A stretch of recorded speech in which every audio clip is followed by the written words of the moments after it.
자, 167페이지 보시게 되면 그 가로 3번 기타가 있습니다. 기타. 거기서 보실 게 두 가지인데 우리 뭐예요 이거? 상가건물 임대차 보호법도 일시 사용을 위한 임대차가 명백했을 때는 적용이 안 됩니다. 가끔씩 점포에 보면 땡 처리하려고 들어오는 주인들이 계시죠. 그거 일시 사용입니다. 적용이 없어요. 또 한 가지는 자 공장이나 창고입니다. 이랬을 때 상가 건물 임대차 보호법에 따른 보호를 받을 수 있을까요? 공장이나 창고요. 어떨 것 같아요? 못 받을 것 같습니까? 받을 것 같습니까? 두 개가 다 있어요. 이렇게. 그러니까 거기서 공장이나 창고에서 물건을 만들기만 해요. 보관만 해요. 이런 사실적 활동만 하면 적용이 없습니다. 근데 공장 창고에서 물건을 갖다가 보관하고 만들기도 하지만 동시에 영업행위를 같이 해요. 팔기도 해요. 이렇다면 요것 때문에 상가건물 임대차 보호법에 따른 보호를 받을 수 있다. 요게 아주 중요한 판례예요. 아직 출제된 적이 없어요. 너무 중요해요. 밑줄 그어진 부분이에요. 가로 3번에. 자, 넘어가시고 임대차 기간. 상가건물 임대차 보호법의 최단 존속 기간이요. 최단 존속 기간 몇 년이게요? 1년. 그죠? 기간을 정하지 않거나 1년 미만으로 정한 기간은 임대차 기간은 1년으로 본다. 그래도 임차인은 어떻게 할 수 있어요? 언제든지. 그게 아니지. 임차인은 1년 미만으로 정한 기간의 유효함을 주장할 수도 있다. 이렇게 나와 있죠. 똑같습니다. 원리가. 임대인 아니고 누구요? 임차인. 자, 여기서 볼 게 갱신거절의 통지가 나옵니다. 갱신거절의 통지. 그래야 묵시적 갱신이 안 되는 거예요. 갱신거절의 통지는 임대인은 언제까지 해야 됩니까? 6개월 전부터 1개월 전. 주택하고 똑같네요. 그때까지 갱신거절을 통지를 해야 되고 만약에 안 하고 쑥 지나가면 어떻게 됩니까? 묵시적 갱신. 묵시적 갱신이 되면 임대차 계약 기간은 몇 년으로 본다? 1년으로 본다. 갱신 1년 이렇게 갱신이 됐을 때 그래도 임차인은 어떻게 해버릴 수 있죠? 언제든지 때려치고 나간다고 할 수가 있다. 그 효력은 당장 생기는 건 아니고 또 3개월 있다 생긴다. 원리가 똑같죠? 그런 얘기를 하고 있는 것이 2번입니다. 2번. 그 다음에 이제 갱신요구권. 자, 갱신요구권. 아까 이제 저쪽에 썼습니다만은 적용 범위. 그래서 중요한 게 적용 보증금 이하여야 된다. 이게 원칙이다. 다만 초과하는 경우에도 예외적으로 적용되는 경우가 있기는 있다. 이제 그래서 시험에서 중요한 거 고르라고 하면 요 적용 보증금 이하 초과 여기 부분이 일단 첫 번째 중요한 부분이에요. 주택에는 적용 보증금 있어요, 없어요? 주택은 일정 보증 규모 이하일 때 적용된다 그런 거예요. 없어요. 상가에만 있는 제도이기 때문에 별표인 거예요. 핵심. 그 다음에 갱신 요구권 요것이 별표야. 그죠? 주택에는 갱신 요건이 있어요, 없어요? 주택임대차에 없어요. 상가에만 있는 거예요, 갱신 요구. 갱신 요구 뭔지 아시죠? 갱신 요구가 뭐예요? 임차인이 임대인 보고 장사 잘 되니까 나 계속 장사하랍니다 라고 요구하는 거죠.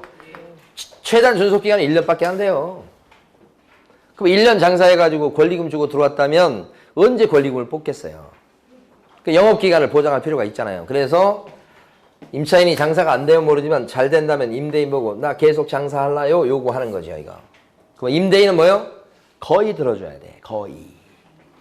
대신 갱신 요구는 임차인이 하는 건데 아무 때나 할 수 있는 건 아니죠. 임대차 기간이 끝나기 6개월 전부터 언제까지? 1개월 전. 그 사이에 갱신 요구할 수 있다. 기간 제한이 있죠. 아까요 갱신 거절하고 똑같네요. 근데 그거는 임차인 얘기입니다. 임차인. 6개월 전부터 1개월 전까지. 그러면 임대인은 최초의 임대차 기간을 포함해서 몇 년까지를 보장해 주어라? 10년까지 보장을 해 주어라. 그래서 갱신 요구를 통해서 실질적으로 보장받는 영업 기간은 10년이 된다. 그죠? 네, 그런 얘기가 지금 네모 3번에 가로 1번에 쭉 나오고 있어요. 1번, 2번, 3번까지 설명드렸죠, 지금. 그렇죠? 그 대신 요 10년 기간 동안 갱신 요구를 통해서 장사하는 기간 동안 임대인은 어떤 낙이 있을까요? 임대인이 원하는 건 뭘까요? 이 사람 장사하는 건 들어줄 수밖에 없는데, 거의 들어줄 수밖에 없는데, 대신에 뭐요? 보증금이나 월세를 올릴 수 있는 그런 낙이 있죠? 그래서 이때는 증액할 수도 있고, 그 다음에 감액할 수도 있는데, 그죠? 올릴 때는 많이 못 올리게 합니다. 그래서 5%를 초과해갖고 증액할 수는 없다. 5% 기억하셔야 되고. 주택도 마찬가지입니다. 주택도 임대차 계약 기간 동안에 올린다면 올릴 수는 있는데 5%를 넘지는 못한다. 깎을 때, 감액할 때는요, 제한이 없고, 주택도 그렇고, 상가도 그렇고, 깎을 때는 제한이 없고, 올릴 때 5% 넘게 올릴 수는 없다. 그리고 1년 이내에는 다시 올릴 수는 없죠. 올리고 나서 다시 1년이 안 돼서 다시 증액하는 건 안 되겠죠? 주택도 그렇습니다.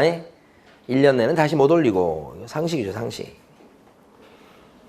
자, 그 다음에 이 갱신 요건은 적용 보증금을 초과하더라도, 적용 보증금 있죠? 그 초과하더라도, 자, 갱신 요구는 여전히 할 수 있다. 가능하다고. 예? 그게 이제 5번이죠, 5번. 그 다음에 갱신 요건과 관련해서 전차인, 시험에 잘 나옵니다. 예? 전차인 같은 경우는 갱신 요건이 있다, 없다, 전차인. 갱신 요건이 있어요, 없어요, 전차인?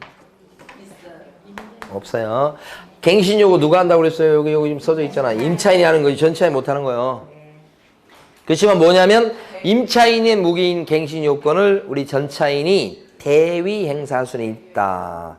가로 2번 잘 나와요, 시험에. 전차인은 그러니까 배위 행사하는 거지 직접 행사할 수는 없죠. 대신 그렇게 대위 행사라도 하려면 임대인의 적법한 동의하에 전대차가 이루어졌어야 되죠. 무단 전대일 때는 갱신 요건을 대위 행사할 수가 없어요. 오히려 쫓겨나요. 그래서 동의 얻은 적법한 임대차일 때 대위에서 행사할 수 있다. 동의, 그 다음에 대위, 요 단어가 중요합니다. 직접 행사 못하는 거요. 요게 X라는 건 직접 행사 못한다는 뜻입니다. 자, 그 다음에 이제 넘어가셔서 오른쪽에 가면 거절 사유가 나옵니다. 거절 사유.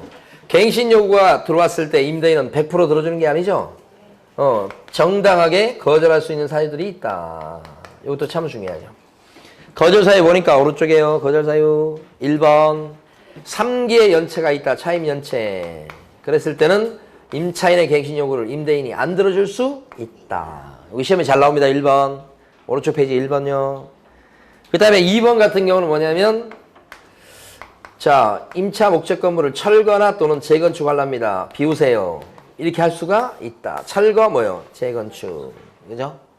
이때는 전부를 철거하거나 또는 대부분을 철거하거나 그랬을 때 임차인을 내쫓아버릴 수 있다. 철거, 재건축. 예. 그런데 이때 철거, 재건축할 때도 또 구체적으로 미리 고지를 했거나 아니면 안전에 문제가 있거나 또는 법에 따라 정당하게 철거되거나 그런 사유가 물론 있어야 됩니다. 예. 그런데 핵심은 뭐냐 그러면 증축할라요. 증축할 테니까 나가시오. 그렇게 할 수는 없다. 증축 정도 갖고는 거절 사유가 안 됩니다. 뭐하고 뭐요? 철거. 또요? 재건축. 그죠? 철거, 재건축입니다. 2번 보셔야 되고요. 그 다음에 이제 밑으로 쭉 내려가신 것 중, 내려가서 볼 것 중에, 4번 중요합니다. 4번. 그죠? 무단 전대. 임대인의 동의 없이 무단으로 전대를 놓고 있다. 그러면 갱신 요구가 들어와도 어떻게 해요? 거절해버릴 수 있다. 그죠? 오히려. 그러니까 아까 여기 보면 동의 얻어서 전대차를 했다면 임차인은 갱신 요건 행사할 수 있고 누구도 대위 행사할 수 있고 전차인도. 근데 동의 없이 했을 때는 뭐요? 오히려 반대. 오히려 거절당할 수 있다. 이렇게. 요거 중요합니다. 동의 없이. 요거 4번 중요하고. 그 다음에 밑으로 쭉 내려가시면 6번에 보면 보상 나오는데 상당한 보상을 했을 때는 내보낼 수 있다는 거죠. 돈이 좀 많이 들어가겠네. 그 다음에 7번과 8번 보시면 7번은 임차 목적 건물을 파손시킨 거예요. 파손. 근데 이때는 전부를 파손시켰을 때도 거절 사유. 또 일부를 파손시켰을 때도 거절 사유. 그죠? 근데 파손인데 여기 고의로 파손시켰을 때도 거절 사유. 중대한 과실로 파손시켰을 때도 거절 사유. 그죠? 파손.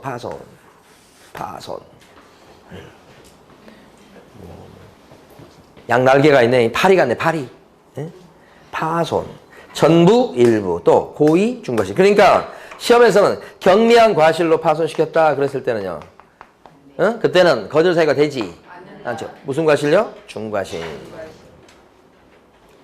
저희 어렸을 때 보면 그 시골에 보면 파리가 그렇게 많아요. 그래서 파리채를 언제나 마루에다 딱 올려놓고 살잖아요. 그리고 파리가 우리 이제 막 시골에 보면 막 보리밥 같은 거 이렇게 해놓잖아요. 밥 먹잖아요. 밥 먹으려고 상체를 놓잖아요. 어머님이, 할머님이. 밥 먹어라! 그러고 이제 또 저 부엌에 가서 뭐 좀 차려 오시려고 들어가시잖아. 그러면 거기가 뭐 어떻게, 파리가 그냥. 밥 먹으러 딱 오면 파리가 먼저 먹고 있잖아. 그래도 이렇게 하고서 먹잖아. 이제 상추쌈에 이렇게 해서. 그런 게 생각나네. 그리고 나서 이제 배불리 먹으면 또 졸리면 그 마루 여기 딱 해가지고 거기 딱 이렇게 한숨 자면 햇빛이 딱 들어오고 한숨 딱 자고 나면 깨고나고 막 그게 시골 생활이지. 자, 요거 파손 중대형 과실입니다. 그 다음에 멸실이 있어요. 멸실. 멸실 이렇게 되면 멸실은 전부 멸실도 거절 사유가 될 수 있고 일부 멸실도 거절 사유가 있어요. 그리고 멸실된 것에 멸실됐다고 다 되는 게 아니고 멸실돼가지고 임대차의 목적을 달성할 수 있다고요? 없다고요? 없다. 없을 지경에 이르렀을 때는 거절할 수 있다는 거야. 그러니까 임차인이 임차 목적 건물을 멸실시킨 거야. 사라지게 했다고. 전부든 일부든. 그래서 더 이상 임대차 줄 수 없는 상황이야. 그럼 어떻게 돼요? 거절 사유. 이렇게. 자, 거절 사유 이렇게 요것도 알아두셔야 되니까 시험에서 중요한 게 갱신 요건이 되게 중요해요. 맨날 나와요, 맨날. 여기가 핵심이에요. 하나, 둘. 한 군데 더 있어요, 핵심이. 권리금이 나오죠. 권리금이. 자, 이제 그 문제 거기까지 했고, 밑에 가시면 대항력 나오죠. 대항력. 그죠? 원리가 똑같아요, 대항력. 상가 임차인이 대항력을 주장할 수 있으려면 상가 임차인은 인도 플러스 뭐예요? 전입신고 주민등록 전입신고 대신에 여기는 뭘 써먹어요? 사업자 등록. 그죠? 그럼 사업자 등록 신청한 다음날 대항력이 생기죠. 다음날. 그럼 다음날 대항력이 생긴다. 이렇게. 별거 없어요. 예. 그런데 이제 사업자 등록을 낼 때 상가 일부에 대한 임대차일 때는 대항력을 인정받으려면 그때는 뭐가 첨부돼야 되죠? 일부 임대차일 때는 도면. 어느 부분을 임차했는지 알아볼 수 있도록 해야 되겠죠? 그래야 대항력을 인정받는다. 도면 첨부. 또 한 가지. 판례가 많지 않아요, 여기서는. 뭐냐면, 여기 보면 인도 플러스 사업자 등록 해가지고 사업자 등록이 된 상태였어요. 사업자 등록이 돼 있다가 폐업을 했어요, 중간에. 그랬다가 나중에 다시 같은 상호, 같은 사업자 등록번호로 사업자를 다시 낸 거예요. 중간에 폐업하고. 그러면 대항력권을 쭉 유지했다고 볼 수가 없지요. 그러면 이렇게 사업자 등록을 다시 낸 시점부터 대항력권을 갖췄다 봐서 이때부터 대항력 인정받는 것이고 대항력을 유지한다고 볼 수가 없다. 중간에 대항력이 끊긴 거죠? 예, 그것이 이제 뭐냐면 밑에 있는 내용 중에서 자 2번입니다. 가로 3번에 있죠. 가로 3번. 가로 3번에 1번 설명드린 겁니다. 도면 첨부하는 거. 2번 요거 설명드린 2번. 요것도 시험에 잘 나오죠. 예? 존속한다고 할 수가 없다. 뭐예요? 중간에 끊긴 거죠? 그 얘기고요. 자, 그 다음에 이제 4번 보십니다. 4번. 한번 읽어보고 갈게요. 4번.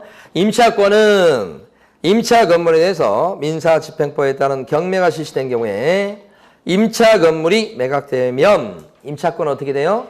소멸한다. 소멸. 아까 주택임대차도 이런 거 나왔었죠? 다만 보증금을 전액 변제받지 못한. 근데 원래 대항력이 있었던 임차권은 어떻게 돼요? 그러하지 않다. 소멸하지 않는다는 뜻. 자, 우선 매매권 갑니다, 이제는. 자, 5번 우선 매매권. 우선 매매권을 상가 임차인이 행사하려면 어떤 요건을 갖춰야 됩니까? 의미 자체는 아실 거고, 후순위보다 먼저 배당받아가는 그런 권능이죠? 이런 우선 매매권 행사하려면 인도 플러스 뭐요? 사업자 등록이란 대항 요건을 갖추고 그 다음에 뭐까지 받아야 돼요? 확정일자까지 받을 거. 이때 그 확정일자는 임대차 계약서에 도장을 받는 건데 어디 가서 확정일자를 받지요? 여기만 물어봐요. 관할 세무서장한테 받습니다. 이렇게 요것을 물어보는 거예요. 공증사무실 등기소에서 받는다 그러면 안 되는 거예요. 세무서장 요거 하나 기억하시면 되고 거기 네모 5번에 가로 2번에 있는 거지요. 예. 그 다음에 가로 3번 우선면허권 승계 나왔죠. 우선면허권 승계 밑에 나와 있죠. 승계. 근데 이건 주택임대차하고 똑같아요. 누가 승계하는 겁니까? 금융기관이. 그래서 보증만한 채권을 금융기관에 양수하면 금융기관은 우선면허권을 어떻게 해? 승계받는다. 그렇지만 임차인이 된 게 아니기 때문에 금융기관이 마음대로 임대차 계약을 해지할 수는 없다. 그렇지만 자신의 우선면허권을 갖다가 이게 지키기 위해서 뭘 할 수는 있죠?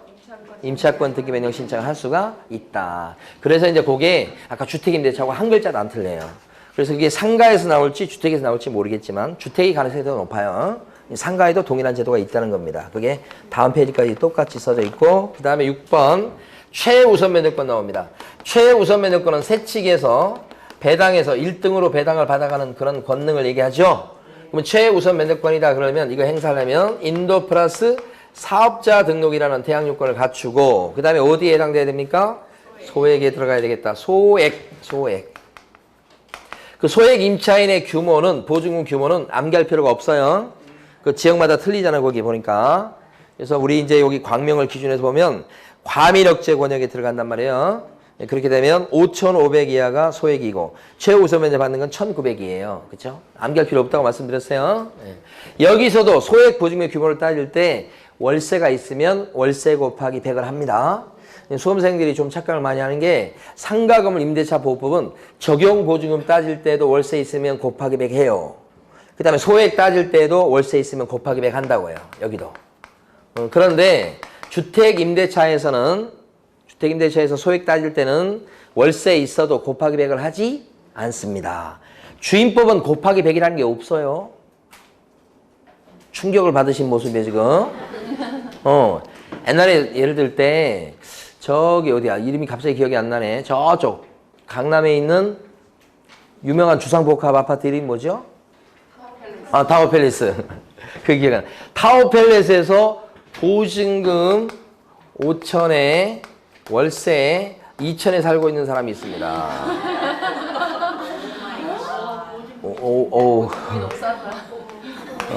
싼가요? 네, 그렇게 했어요, 일부러. 자, 소액 임차인입니까?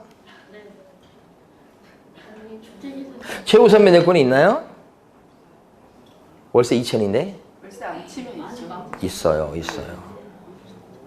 기가 막히죠? 이거 소액에 들어갑니다. 최우선 면허권이 있어요. 서울 지역에서 1억이니까 그러면 좋아요. 이게 이러면 좀 현실성이 떨어지니까 자, 그럼 보증금 1억 딱 해줄게요. 1억 하고 월세 2천. 최우선 면허권이 있어요? 네. 있다니까요. 네. 주택은 주임법은 월세 곱하기 100을 안 해요. 너무 충격이 컸나요? 네. 상가는 해요. 네. 월세 있으면 곱하기 100을 한다고 상가는. 자, 어디 가면 여러분들이 혼동되냐면 이제 복비를 갑니다. 보수 계산할 때는 주택일 때도 월세 곱하기 100을 하고 상가일 때도 월세 곱하기 100을 하지요. 맞아요. 이제 거의 기절 직전이에요, 지금.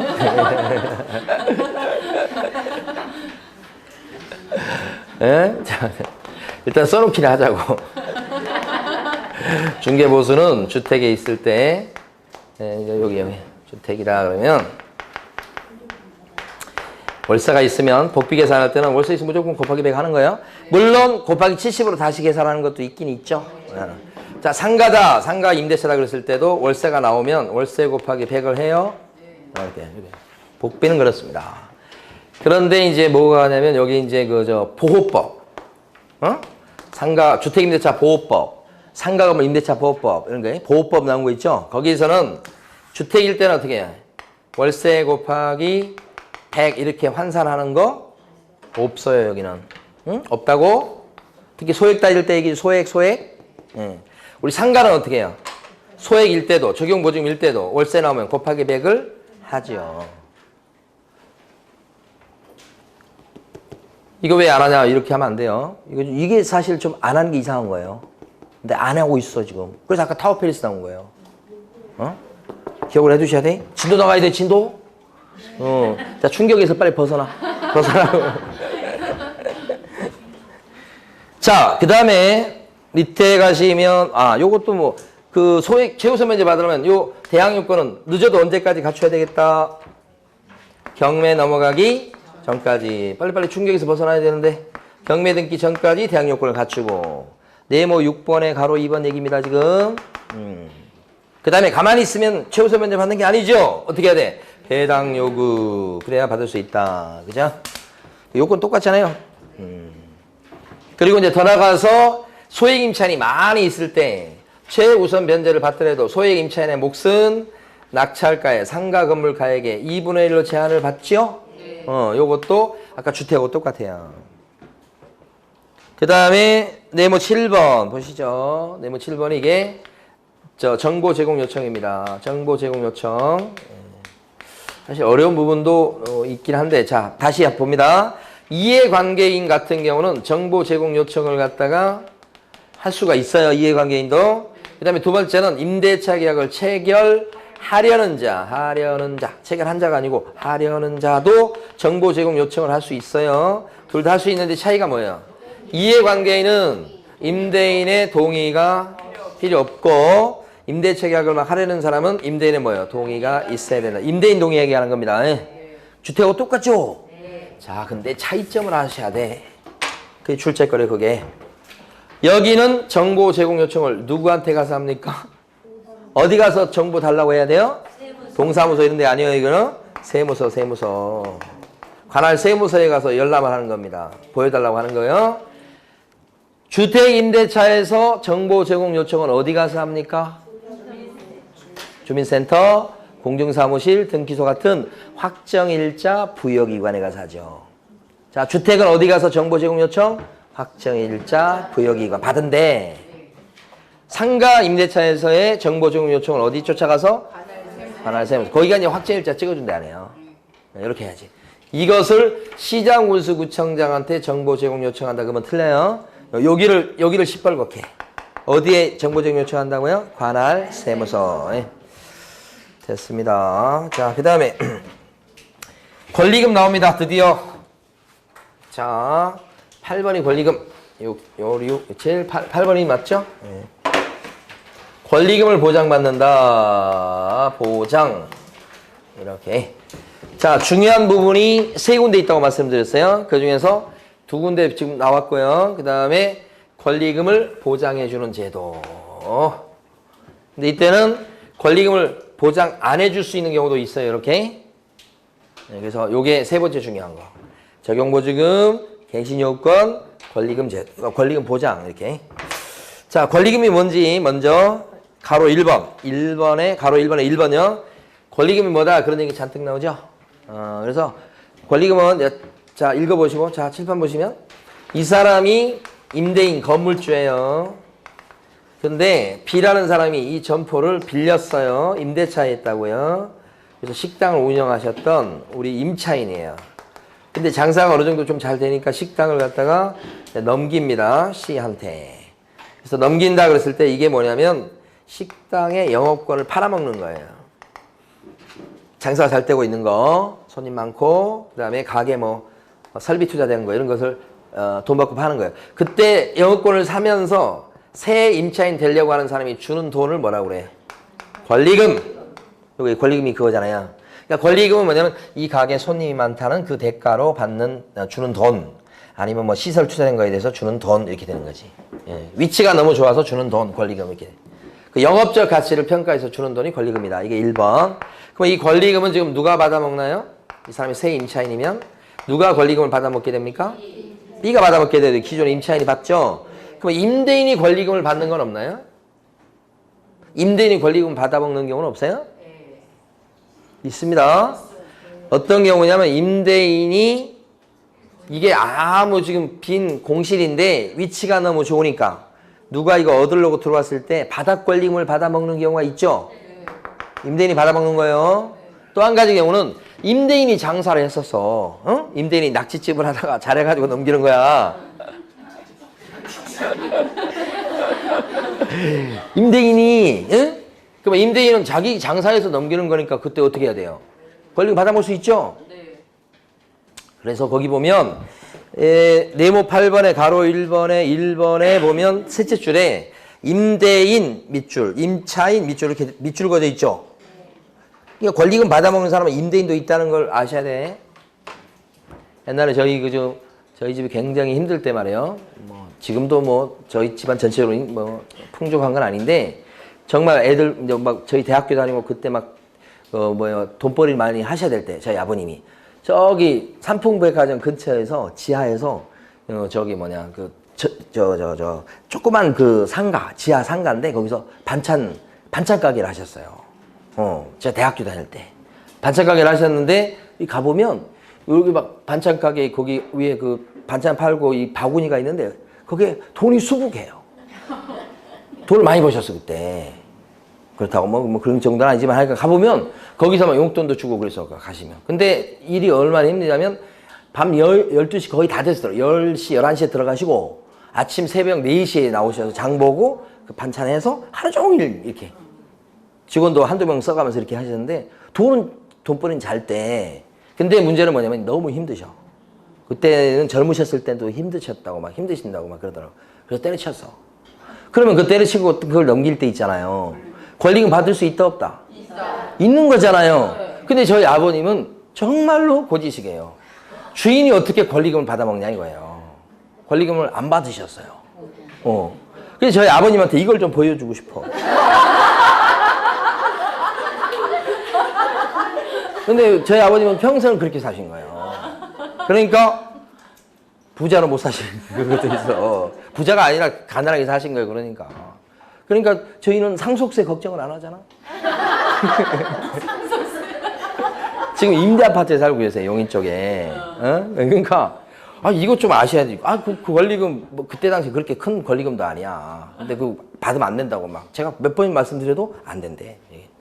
분명히 임대인도 받을 수 있습니다. 자, 그런데 중요한 게 이렇게 영업권을 사면서 C하고 B가 체결하는 계약을 권리금 계약이라고 그래. 이걸 실무적으로 얘기할 때 권리금 계약, 권리 양도 양수 계약이라고 하기도 해요.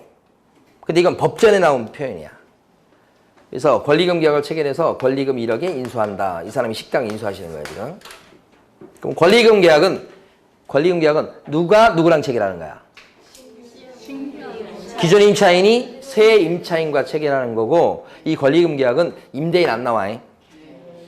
밑에 보면 2번이 기출문제야. 권리금 계약이란 이렇게 나온 거 있죠. 신규 임차인이 되려는 자가 누구랑? 임차인과. 신규 임차인 될 사람이 기존 임차인과 권리금을 지급하기라는 계약이라고. 임대인 안 나오죠? 요걸 임대인으로 바꾸면 틀리다는 뜻입니다. 여기 주임법과 상위법에서는 임대인과 임차인 잘 바꾼다고 그랬잖아요. 그러니까 임대인으로 바꾸면 틀리는 거예요, 여기는. 기출문제에서는 맞게 나왔어요. 근데 여기서 권리금 계약을 체결하면 이 사람이 권리금을 이제 1억을 받아먹을 수 있게 되는데, 권리금 계약을 체결했을 때는 1,000만 원밖에 안 들어오는 거예요. 권리금 잔금이 9천이 남아있는 거예요. 이 사람이 진짜 이걸 인수받으려면 요 건물 임대인이 임대차 계약을 체결했어야 돼요. 그래서 점포를 빌리는 임대차 계약을 여기 A하고 임대차 계약이 체결돼야만 이 사람이 진짜 장사할 수 있는 거예요. 가게 인수하는 거예요. 그러니까 여기 보면 뭐 보증금 얼마에, 보증금 1억에, 뭐 월세가 뭐 300만 원 이런 식으로 해가지고 계약 기간 1년이고 뭐 이런 식으로 요 임대차 조건이 기재된 임대차 계약을 도장을 딱 찍어야 둘이. 그래야 여기가 권리금 받아먹는 거예요. 그러니까 권리금 받아먹게 되려면 결론적으로는 임대차 계약까지 체결돼야 될 텐데, 그랬을 때 A는 요 임대차 계약을 특별한 경우가 아니면 해주게 돼 있다고. 그래서 권리금을 받도록 보장해 주는 거예요. 그래서 제가 만든 표현인데, 이렇게 데려갔을 때 요 임대인은 임대차 계약을 체결해 줄 의무가 있다라고 그냥 말을 만들어 봤어요. 그럼 체결해 줄 의무가 있으니까 이거 해줘야 된다고. 그죠? 근데 만약에 이거 체결해 줄 의무가 생기려면 요 사람을 언제 데려가야 되느냐. 이게 굉장히 중요해요. 임대차 기간이 끝나기 6개월 전부터. 이거 바뀐 거예요. 3개월에서 6개월 전부터 언제까지? 종료 아니면 1개월 전. 종료시까지요, 여기는. 1개월 그러면 안 되는 거예요. 1개월이 두 번이나 나왔잖아, 앞쪽에서. 종료시까지 해야 돼요. 3개월로 하면 틀려요, 이것도. 이번에 바뀐 거. 6개월에서 뭐요? 그 사이에 딱 데려갔어야 된다는 거죠, 기본 전제는. 그러니까 너무 빨리 데려가도 보장을 못 받고요. 체결 의무가 안 생기고요. 종료된 뒤에 데려가도 체결 의무가 없게 돼요. 그러니까 요 기존 임차인이 권리금을 갖다가 제대로 받아먹으려면 요 사이에 데려가야 된다. 그러면 이걸 해줘야 된다. 근데 만약에 체결해주는 뭐가 있는데 이걸 갖다가 강제로 손을 끌어다가 도장 찍기는 할 수는 없어요. 의무가 있죠. 근데 진짜 안 해준다고 버티면 못하는 거예요. 이 사람이 안 해준다고 하면. 대신에 이게 체결 의무가 있는데 안 하잖아요. 안 하잖아요, 지금. 그러면 어떻게 할 수 있어요? 너 때문에 권리금 못 받아먹었다 이렇게 되죠. 그래서 뭘 할 수 있다고요? 손해배상 청구를 할 수 있도록 하고, 이 배상 청구는 소멸시효 기간이 3년이에요. 그러니까 임대차가 종료한 시점부터 3년 이내에 배상 청구를 한다면 받을 수 있다 이렇게 되는 거예요. 이게. 그러면 이제 이걸 해줄 건데 안 해주는 게 문제죠. 자, 지금부터 이제 이걸 정리해 봅니다. 교재 보시면 네모 8번에 가로 2번, 1번. 임대인은 임대차 기간이 끝나기 6개월 전부터 종료 시까지 출제될 겁니다. 이게. 다음 각호의 어느 하나에 해당하는 행위를 함으로써 계약금에 따라 계약금 권리금 계약에 따라 임차인이 주선한 신규 임차인이 되려는 자로부터 권리금 지급받는 것을 방해해서는 안 된다. 이걸 하면 안 된다고 돼 있어요. 방해하면 안 된다. 요 표시가 뭐예요? 방해하면 안 된다. 그죠? 안 해버리 이거 못 하게 되면 이 사람이 거절하게 되면 배상 청구 당한다 이 뜻이에요. 자, 이렇게 방해하는 행위가 뭐가 있을까요? 이렇게 보니까 예를 들어서 뭐가 있냐면 기억번에 보면 자, 임대인 요 사람마저도 데려왔더니 A도 자기한테 권리금 달라고 요구하네요. 그렇죠? 그리고 자기도 권리금을 수수하네요. 받아먹네요. 기억번이네요. 그럼 이게 방해 놓는 겁니다. A가. 그 다음에 오른쪽에 가시면 니은번에는 자, 데려왔더니 A가 이걸 해주겠다고 C한테 얘기를 하면서 하는 소리가 대신에 B한테는 절대 권리금을 주지 말라고 지급하지 못하게 합니다. 두 번째는. 그렇죠? 주지 마 이렇게 하는 거죠. 주지 마. 여기 뭐라고 기억했었죠 우리가? 나도 줘. 나한테도 줘. 임대인 A요. 나도 줘. 또 두 번째는 뭐요? 주지 마. 그 다음에 세 번째 또 있는데 대표적인 거? 많이 줘. 그냥 현저히 고액이라고 나오죠. 디귿번에. 현저히 고액. 요것은 많이 줘. 많이 줘. 이렇게 세 가지를 기억해요. 이거 말고도 등등등 많아요. 우리 아들이 군대 갔다 와서 지금 여기서 장사할 거니까 비우고 나가쇼.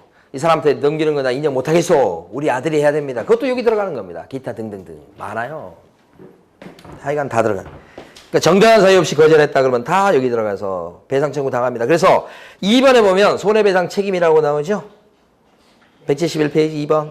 그때는 자 둘째 동그라미 니은번이 중요합니다. 손해배상액은 요게 핵심 출제될 거 그거 니은번이요. 신규 임차인이 기존 임차인에게 지급하기로 한 권리금과 실판에서는 1억이었어요 지금. 그 다음에 임대차 종료 당시의 권리금. 종료 당시의 권리금은 감정평가를 합니다요. 그 감정평가한 임대차 종료 당시의 권리금은 예를 들어 7천입니다. 받기로 한 권리금은 1억이고요. 이거보다 주고받기로 한 권리금보다 감정평가를 통해서 산정된 권리금의 액수가 대부분 적을 거예요. 요 두 개 중에서 뭐예요? 낮은 금액을 넘지는 못하니까 배상 청구한다고 해도 이런 케이스라면 많이 청구해야 얼마까지 청구할 수 있다? 7천만 원. 그럼 판사는 7천만 청구 들어오면 7천만 원을 다 인정해 주느냐? 이것도 인정을 못 받을 거예요. 그럼 절반을 인정했다 그러면 3천, 4천 이렇게 될 거예요. 그러면 제대로 해가지고 이 사람이 도장만 딱 찍어줬으면 1억을 받을 걸 시간이 한참 걸려서 이렇게 해서 손해배상 청구해가지고 받는 것은 3천, 4천이니까 이게 도장 찍어주는 게 훨씬 좋죠. 그러니까 우리 기존 임차인은 우리 임대인 만나면 인사를 꼬박꼬박 잘 해야 됩니다. 잘 보여야 됩니다. 이게. 그래서 그게 이거 예를 들었을 때 여기는 거의 막 4천, 5천이잖아요. 사실은. 이 예에서는. 예? 그러니까. 잘 해야 됩니다. 예. 우리 큰놈한테도 제가 맨날 얘기하는데, 아이가 어른들 보거나 친구 보거나 선생님 보거나 그러면 무조건 인사해라고. 인사만큼 돈 안 드는 선물이 없다. 그러면 근데 이거 인사도 안 하고 그러면 엘리베이터에서 마찬가지. 저희 아파트 단지도 보면 뭐 애기들이 딴 거 없어. 그냥 어른들한테 안녕하세요. 그러면 할아버지, 할머니, 어르신들이 어이구 다 칭찬해주고 머리 쓰다듬어주고 그러잖아요. 뭐 돈 들어갔어요? 안 들어갔잖아. 딴 데도 마찬가지. 그렇게 하라고 하는데 그렇게 얘기했는데도 이 무뚝뚝해가지고 인사를 잘 안 하더라고. 자, 밑에 소멸시효 기간 3년 밑줄 그어져 있죠? 네, 넘어갑니다, 이제. 어디 가시는가? 예. 자, 172페이지 가시면 가로 3번. 이거요. 이게 뭐냐면 정당하게 거절할 수 있는 사유다. 그러니까, 여기 기존 임차인이 신규 임차인을 딱 데려왔을 때 임대인이 거절하면 안 된다. 체결해줄 의무가 있다. 그런데 100% 체결 의무가 있는 게 아니란 말이에요. 이게 같은 말로 체결해줄 의무가 없는 경우가 있을 수 있다 이 말이에요. 체결 의무가 없는 경우가 있어요. A가 정당히 거절할 수 있는 경우가 있다고요. 어떤 경우예요? 어떤 경우? 보니까 이 사람을 데려왔는데 C가요. 자력이 없는 사람을 데려왔어요. 요소 C. 자력이 없다. 거지를 데려왔다고. 그래야 여러분이 기억하려는 거지. 자력이 없는 사람을 데려왔다. 거지 데려왔다니까. 그럼 해주면 월세 어떻게 받아 먹을 거요? 자, 두 번째. 의무를 위반할 우려가 있는 사람을 데려왔다. 이렇게 됐죠? 임차인으로서의 의무를 위반할 우려가 있는 사람. 그죠? 데려왔는데 온몸이 문신이야. 응? 한 대 칠 것 같아. 의무를 위반할 우려가 있는 사람을 데려왔다. 그러면 거절할 수 있다고요. 응? 자, 세 번째. 1년 6개월 이상 영업을 안 한 상태요. 아니, 자기가 영업도 안 해놓고는 권리금 받아먹겠다고 누굴 데려온 거예요. 그죠? 1년 6개월 이상. 요게 기출문제 나온 거예요. 그러니까 시험 문제 출제하는 사람은 요 1년 6개월 숫자 나왔기 때문에 출제한 거예요. 근데 여기는 좀 논란이 있긴 한데 경우에 따라 어떤 설도 있냐면 임대인이 앞으로 내가 1년 6개월 이상 영업을 안 할 겁니다. 그때는 안 해줄 수 있다는 얘기예요, 이 사람을. 그렇게 해석하는 견해도 있고 그래요. 예. 논란이 있는데 소용없고 뭐만 물어봐요. 시험에서는 1년 6개월 이상. 1년 6개월 이상. 이렇게. 장사 안 했다고 생각하시면 돼. 그 다음에 네 번째가 임대인이 선택했다고요. 임대인이 선택했다. 이렇게 나와요. 임대인이 선택했다. 이렇게. 임대인이 구해서 이 사람을 임대인이 구한 거야. 그런데 이 사람이 배신을 하고 권리금을 주려고 그러잖아요. 그러면 A가 뭐라고 그래? 너하고 안 할란다. 할 수가 있다. 막 이렇게. 거기서 1번에 나와 있는 네 가지 기억을 하시고. 자, 그 다음에 이제 밑에 가시면 권리금이 아예 권리금 조항이 적용되지 않는 경우가 있어요. 어떤 경우냐? 간단히 보죠. 국유재산도 그렇고요. 그 다음에 지방자치단체 소위 공유재산도 그렇고요. 대규모 점포도 적용이 없습니다. 대규모 점포도 권리금 보장 규정이 적용이 없다고요. 대규모 점포 적용이 없고요. 그 다음에 준대규모 점포도 적용이 없다. 큰 점포들은 적용이 없게 됩니다. 이렇게. 네, 그래서 권리금 보장 규정 요게 전혀 적용되지 않는다. 이렇게. 근데 이 권리금 보장 규정도 갱신 요구권처럼 적용 보증을 초과하는 상가 임차인일지라도 데려왔을 때 이걸 체결해 줘서 권리금 받아 먹을 수 있도록 이 조항이 적용되지요. 이 임차인이 혹시 서울에서 보증금 3억에 월세 700이다. 그런 임차인일지라도 데려올 수 있죠? 그럼 이거 체결해 줄 의무가 생기는 거죠? 초과에도 적용되는 거라고. 대권 갱신. 이거 대권. 갱신. 초과에도 적용되는 게 중요하잖아요. 초과에도 적용되는 게 하나 더 있죠. 여기 보면 중요한 거. 대항력이 또 초과에도 적용되는 거죠? 그 세 가지가 핵심이에요. 대권, 갱신이 핵심이에요, 사실은. 이런 경우. 다만 이제 거기 보면 전통시장 같은 경우는 어떻게 해요? 적용됩니다. 전통시장의 점포 같은 경우는 적용된다. 바뀐 거예요, 바뀐 거. 자, 그 다음에 이제 저 밑으로 내려가 보시면 표준계약서. 표준계약서는 자, 1번, 3번 구별합니다. 요거요. 권리금 계약서의 표준서식은 누가 만들어서 권장하나요? 권리금 계약서의 표준서식은 누가 만들어 권장해요? 국장이에요, 국장. 권리금 계약서니까 누구라고요? 국장. 권리금 계약서니까 국장. 권리금 계약서니까 국장. 권리금 나오면 무조건 국장. 그 다음에 상가 건물 임대차 계약서죠, 이거? 이거 상가 임대차 계약서잖아요. 상가잖아요. 상가 임대차 계약서의 표준 서식은 누가 권장할 수 있다? 법무부 장관. 나왔습니다, 벌써. 그 다음에 가로 2번의 해지 사유. 아시겠죠? 상가 임대차 계약을 체결했는데 임차인이 3개 차임행에 달하도록 차임을 연체하고 있습니다. 3기 연체 그러면 어떻게 해? 해지 사유가 된다. 3기 연체 그러면 해지 사유가 되지요. 이렇게. 그러면 자 3기 연체 그러면 뭐가 떠올라야 돼요? 그래서 다시 한번 3기 연체가 돼 있다 그러면 뭐가 떠올라야 됩니까? 지금 나온 것처럼 해지 사유 또요 거절 사유. 아까 갱신용으로 거절할 수 있는 사유가 됐었죠? 이게 그 다음에 해지 사유도 되죠? 해지 사유 또요 거절 사유. 뭐가요? 3기 연체 해지 사유도 되고 거절 사유도 되고 이렇게 됐어요. 자 넘어가실게요. 매수신청 대리 납품까지 좀 보고서 쉴 겁니다. 174페이지. 그래서 175페이지까지 보고 쉴게요. 자, 주택임대차 보호법이 한 문제가 출제가 되고요. 그 다음에 상가 건물 임대차 보호법은 역시 한 문제가 출제됩니다. 근데 공부할 양은 상가 건물 임대차 보호법이 좀 더 많은 편이에요. 권리금 보장 요런 것들 때문에요. 자, 그러면 이제 매수신청 대리인도 한 문제입니다. 자, 매수신청 대리인이 어떤 사람인지 한번 봐요. 이 사람. 일단 자격증을 따면 우리가 공인중개사라고 불러요. 근데 자격증이 있다고 바로 중개업을 할 수 있나요? 바로 못하죠. 어떻게 해야 돼요? 중개업하려면 등록을 한번 해야 되죠. 이 등록을 어디 하는 겁니까? 등록관청에 하는 거죠. 등록관청에 등록이 되면 뭐라고 부릅니까?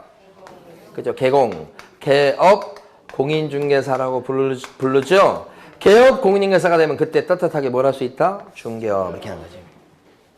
그러니까 자격증이 있다고 바로 중개업할 수 있는 게 아니고 등록을 내야 이걸 할 수 있다. 그죠? 그랬을 때 공인중개사가 등록 신청해서 등록이 되면 그때 어떤 사람이 돼요? 공인중개사인 개공이 되고, 그죠? 만약에 법인이 등록 신청해서 등록이 나면 어떻게 될 거예요? 뭐라고 불러요? 법인인 개업 공인중개사다. 그렇게 얘기하죠. 그래서 우리 법조문에 공인중개사 또는 법인이 아닌 자는 등록 신청할 수 있다 없다? 없다. 뒤집어 얘기하면 공인중개사나 법인만 등록 신청할 수 있다. 그래서 등록이 되면 공인개공, 등록이 되면 법인개공이 되고 이렇게. 그래서 떳떳하게 중개할 수 있다. 그런데 새로 등록을 안 받아주지만 기존에 이미 등록된 걸로 쳐주는 복덕방 할아버지가 한 분 계시죠? 바로 부칙개공이다. 여기도 개공이에요. 그러니까 떳떳하게 뭐 할 수 있다? 중개업. 근데 새로 등록을 받아주는 개공은 두 종류밖에 없다. 그러면 등록이 되려면 세 가지 요건을 갖춰야 된다. 등록에 필요한 요건. 첫 번째가 자, 두 번째가 실사. 자, 실사. 그리고 결격자가 아닐 것이다. 그래야 중개사무소 개설 등록이 되겠다. 이런 뜻이죠. 따뜻하게 중개할 수 있고. 그런데 이제 이번에는 개업 공인중개사가 뭘 하고 싶냐면 경매 입찰 대리를 하고 싶다. 경매 입찰 대리요. 이걸 하고 싶다 그랬을 때 개공이 바로 할 수 있냐? 못해. 자, 개업 공인중개사가 이거 하고 싶다 그러면 등록을 한 번 더 하셔야 돼. 이때 등록을 어디에 하는 거예요? 법원에 등록하는 거예요. 여기 지금 광명 같은 경우는 수원 지방법원장한테 등록을 한 번 더 해야 된다. 그래야 경매 입찰 대리를 할 수 있어. 이렇게 법원에 등록된 사람을 뭐라고 불러요? 매수신청 대리인이라고 부른다. 이 매수신청 대리인이 돼야 떳떳하게 경매 입찰 대리를 할 수 있다. 이렇게 하는 거예요. 그 매수신청 대리는 아무나 되는 거냐? 아니다. 매수신청 대리는 공인중개사인 개공, 법인 개공 이런 사람들이 매수신청 대리로 법원에 등록할 수 있는 사람이고 부칙 개공은요 안 되고 여기는 중개업만 해야 됩니다. 이렇게. 그러면 우리가 보려는 사람은 이 사람을 보려고 합니다. 이 장에서는. 이 사람 같은 경우는 어떤 조건을 갖췄을 때 매수신청 대리인으로 등록이 되겠냐 이 말이죠. 여기도 세 가지죠. 이거 세 가지를 암기하실 때 이렇게 공법 교육을 보충하시라. 매수신청 대리인으로 등록되려면 공법 교육을 보충해야 되겠다. 이 세 가지 요건. 그리고 결격자가 아니어야 된다. 이렇게 되는 거예요. 그럼 요게 핵심이에요, 요거. 그러니까 시험에 늘상 나오는 것은 이 구조를 전체적으로 이해하시되 여기가 핵심이에요, 여기가. 공법이 뭐예요? 자, 여러분 교재에서는 네모 1번에 가로 2번을 지금 보는 거예요. 큰 별표 하시고. 가로 2번에 등록 요건이라고 되어 있죠? 하나도 뺄 게 없어요. 거기를 공부하시는 거예요. 거기를 맨날. 거기 맨날 나오니까. 그럼 1번에 보면 개업 공인인계사이거나 법인인 개업 공인인계사일 것 이렇게 돼 있죠? 그게 바로 요 공법이에요. 원래 공인 개공이나 법인 개공일 거 그렇게 돼 있어요. 원래 조문이. 원래 그렇게 돼 있었다가 이번에 요 앞에 말이 빠지고 개업 공인인계사이거나 법인인 개업 공인인계사일 거 이렇게 바뀐 거예요. 잘못된 거예요, 사실 어떻게 보면. 옛날 표현이 더 맞아요. 그래서 이렇게 썼어요, 그냥. 그리고 작년 기출문제도 이렇게 나왔어요. 공인 개공이라고. 그러니까 공인자를 빼고 그냥 개업 공인인계사이거나 법인인 개업 공인인계사일 것 이렇게 지금 조문은 돼 있어, 실제. 그러면 개업 공인인계사 중에는 이 사람도 들어갈 수 있는데 왜 그렇게 조문을 만든지 모르겠어요. 답답해 죽겠어요. 그냥 가만히 있기는 하지. 이상하게 바꾼 거예요. 그러니까 출제하는 사람이 애매하니까 공인 개공이라고 옛날 표현을 그대로 쓰고 있단 말이에요. 그러니까 여러분들 어떻게 기억하셔야 돼? 공인중개사인 개공이거나 법인인 개업 공인인계사일 것 이렇게 기억하시라고. 근데 혹시 지문에서 개업 공인인계사이거나 이렇게 나와도 요 사람은 요것은 뭘 표현한 거다? 공인 개공을 의미하는 거다라고 여러분들이 이해해 주셔야 돼. 마음씨가 넓은 여러분들이. 응? 그렇지만 이제 여기서 기억할 때는 공법이라고 기억하시고 이 말은 부칙 개공은 안 껴줍니다. 이 말하고 똑같은 거예요. 그렇게. 두 번째는 경매 실무 교육을 받아야 돼. 이 교육이 무슨 교육이요? 경매 실무 교육. 여기 내용이 되게 많아요. 이 경매 실무 교육은 거기 보면 가로 A번에 어디에 가서 받는 거야? 어디에 가서? 경매 실무 교육 어디 쫓아가서 받는 거예요? 법원 행정처장이 지정하는 교육기관, 협회나 대학 가서 받는 거예요. 이걸 법원 행정처장이 지정한다고 하셔야지 지방법원장이 지정하는 X, 대법원장이 지정하는 X, 그죠? 늘상 나오는데 거기에요. 그 다음에 여기서 경매 실무 교육은 법인의 경우에는 누가 받아야 됩니까? 법인은 임원, 사원, 전원이 받는 게 아니고 대표자만 받으면 끝이요. 끝이라고 여기는. 왜 중요하냐면 요거. 자, 중개업에 대한 실무 교육이거든. 이 중개업에 대한 실무 교육은 법인은 누가 받는 거예요? 임원하고. 법인의 경우 중개업에 대한 실무 교육은 법인에 누가 받는 거예요? 임원, 사원. 전원이 받잖아요. 이건 전원인데 여기는 뭐예요? 대표자만 받잖아요. 너무너무 중요한 겁니다, 이거. 그 다음에 교육시간. 교육시간이 좀 길어요. 여기 32시간 이상, 44시간 이하죠. 여기는요. 중개업에 대한 실무교육 시간은요. 좀 적죠. 28, 32, 32에 이어서 44까지 가요. 자, 그 다음에 여기는 또 특징이 마지막 날 시험 봐요, 시험. 그래서 합격을 해야 수료증이 나오는 거예요. 여기는 시험 봐가지고 합격, 불합격 없어요. 이것도 좀 차이점이에요. 응? 평가가 포함됩니다. 여기는 그냥 시험 안 본다 생각하셔야 돼. 자, 그 다음에 이제 또 중요한 게 뭐예요? 보자가 뭐겠어? 보증 설정이지. 보증 설정에 보증 설정. 그러니까 매수신청 대로 등록되려면 경매 입찰 대리하다가 사고 낼 수 있기 때문에 보증 설정을 미리 해두어야 되겠다. 미리 해두어야 돼. 미리. 이게 중요하지. 이것도 여기는 보증 설정이 등록 요건입니까? 이쪽에서는? 보증 설정은 등록 요건이 아니잖아요. 왜 그래요? 여기는 중개사무소 개설 등록하고서 그 다음에 업무를 개시하기 전까지만 그때까지만 보증 설정을 이때 사후적으로 하면 되죠. 그러니까 등록 요건에는 보증 설정이 없잖아. 근데 여기는 있어. 매수신청 대리로 등록되려면 사전에 뭐가 돼 있어야 돼? 보증 설정. 그래서 거기서는 지금 액수는 똑같으니까 뭐 따질 거 없어. 그런데 업무 개시 전까지 보증 설정합니다. 매수신청 대리로 등록한 사람은 업무 개시 전까지 보증 설정합니다. 그러면 맞아요? 틀려요? 틀려요. 오히려 매수신청 대리로 등록 신청하기 전에 미리 돼 있어야 돼. 여기는요. 중개업에 대한 보증 설정은 업무 개시 전까지. 이게 맞아요. 근데 여기는 업무 개시 전까지 하면 틀려요. 그것도 나왔었던 내용이죠. 지금 하나도 뺄 게 없습니다. 가로 2번. 너무 중요합니다. 그 다음에요. 오른쪽 가시면 오른쪽에서 가로 3번에 보면 첫 줄 여기 어디에 등록하는 거예요? 매수신청 대리인으로 법원에 등록한다며요. 이 법원이 구체적으로 어디에 얘기하는 거예요? 지방법원장입니다. 등록은 지방법원장한테. 아까 경매 실무교육은요. 누가 지정하는 교육기관에서? 법원행정처장이고 등록 자체는 지방법원장이고 이렇게. 그 다음에 밑에 2번에 가보시면 가로 3번에 2번 가면 등록 신청을 했을 때 요거죠 이거. 신청 대리인이 있다고 등록 신청하면 며칠 안에 등록을 해주어라. 14일 안에 등록해 주시오. 요거잖아요 14일. 요건 어때요? 여기 공인중개사 요 사람이 또는 법인이 중개사무소를 오픈하겠다고 등록 신청을 했을 때 등록의 통지는 요건 7일 이내 등록의 통지 이렇게 되죠. 여기는 그래서 차이점 보셔야 되고 그럼 이건 어떤가요? 자격증 갖고 있는 사람이 자기는 중개업에 대해서는 관심이 없다는 거예요. 자격증 따갖고 자 경매 실무교육을 받아가지고 매수신청 대리인으로 바로 지방법원장한테 바로 등록할 수 있을까요? 자격증이 있는 공인중개사가 건너뛰어서 등록할 수 있을까요? 절대 안 돼요. 다 절차를 밟아야 되는 거예요. 매수신청 대리인이 되려면 100% 개공해야 돼요. 무조건 일단. 개공 아닌 사람은 매수신청대로 등록이 안 돼. 아시겠죠? 그래서 뭘 이해하셔야 되냐면 최근 시험에 많이 나오는 게 이거예요. 만약에 개업 공인중개사가 등록 취소를 당했죠. 그러면 여기 없어지는 거예요. 개업 공인중개사가 자격 취소를 당해도 이게 없어지는 꼴이에요 지금. 개업 공인중개사가 폐업을 했죠. 그럼 없어졌죠. 그러면 이런 상황이 발생하면 개업 공인중개사인 매수신청 대리인은 이게 없어져 버리면 여기가 절등치 사유가 돼요. 그러니까 매수신청 대리인 등록도 어떻게 해야 돼요? 취소가 되는 거예요. 여기가 없어지면 여기도 없어지는 거예요. 바탕이 개공해야 된다는 거예요. 그래서 등록 취소 당해도 이렇게, 자격 취소 당해도 이렇게, 폐업해도 이렇게. 만약에 개업 공인중개사가 업무 정지를 당했어요. 일 못하죠? 개업 공인중개사가 휴업 중이에요. 그러면 여기 개업 공인중개사가 개업 공인중개사이긴 해도 지금 스톱된 상태예요. 멈춰있는 상태죠? 그럼 여기는 어떨 것 같아? 여기도 스톱이야. 업무 정지라고 여기는. 휴업을 했어. 여기 영업 정지야. 사유가 희한하죠?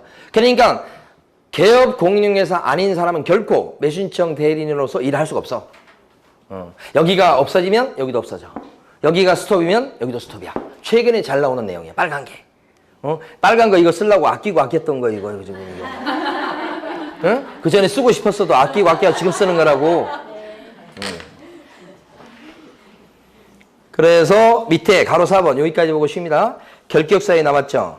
그러니까 여기도 결격사유 12가지가 있고 여기 5가지가 있고 그래. 그래서 그 중에서 한 2개 정도 볼 겁니다. 1번. 자, 매수신청 대리인 등록이 취소된 후 3년이 지나지 아니한 자 이렇게 돼 있죠. 요겁니다. 여기요.